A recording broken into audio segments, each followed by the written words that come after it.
ረመዳን መጣላችሁ ይላሉ ለሰሃቦች። ሸህሩ ሙባረክ አላህ የባረከው የምህረት በር ነው አላህ ከፍቶ ይመጣል። እሱን አገኘህ ማለት ካንተም ይደርስ የለም። ነቢዩና መሐመድ ዓለይሂ ሰላቱ ወሰላም ኢነ ፊል ጀነቲ ጀነት ውስጥ እኮ ጉረፈን አንድ ቆንጆ ቤት አለ ከርቀት የሚታይ ዩራ ባጢኑሃ ሚን ዛሂሪሃ ወዛሂሩሃ ሚን ባጢኒሃ ከውጭ ውስጡ የሚታይ ከውስጥ ውጩ የሚታይ እንዴት ነው አላህ ብቻ ነው የሚያውቀው። በጣም ውብ የሆነ ማራኪ የሆነ የሚያምር ሰገነት አለ። ለማን ነው አላቸው አቡ ማሊክ አልአሽዓሪ ሰሃባው ጉግ ማራኪ ቤት ነው የተነገረው፣ ሰገነት ነው የተነገረው። የአላህ መልእክተኛ ይህ ለማን ነው አላቸው። ቃል ሊመን አጣበል ከላም ንግግሩን ለስላሳ ላረግ።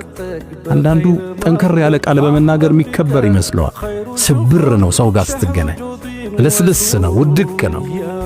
ሊመን አጣበል ከላም ንግግሩን ያለሰለሰ፣ ወአጥዓመ ጣዓም ምግብን ላበላ፣ ወአዳመ ሲያም ጾምን አከታትሎ ለጾመው ረመዳን ይጨርሳል፣ ሲታ ሚን ሸዋል ይጨምርበታል።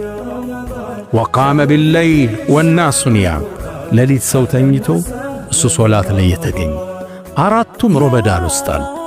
ሰው ማብላት ማስፈጠር አለ፣ ሌሊት ተሐጁድ መስገድ አለ። መጥፎ አትናገር ተብለሃል፣ ንግግርህ ለስላሳ ነው።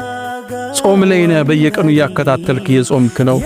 ያ ነው ውብ ጀነት የምንሸለምበት ማዕድ ፊት ለፊታችን ላይ አለ።